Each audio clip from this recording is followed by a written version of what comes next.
Burgundy might be renowned for its wine, well it is, but it also produces a lot of mustard. This is the region where Dijon mustard comes from. So I'm in the Fallot mustard factory here in Beaune, and it's renowned for the fact that it still uses stone to grind the mustard. It claims it makes it, it's a slow process and you get more flavour coming out. Just been on the tour, prepared my own mustard using a pestle and mortar, and that was an experience. It took longer than I expected and it was quite hard work. And also I've had a tasting of the mustard made properly. So very interesting experience.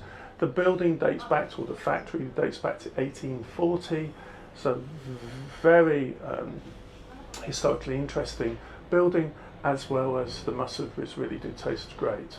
But just a bit of weight training before you start doing any grinding yourself at home. The Fallot Mustard Factory here in Beaune, in the heart of Burgundy.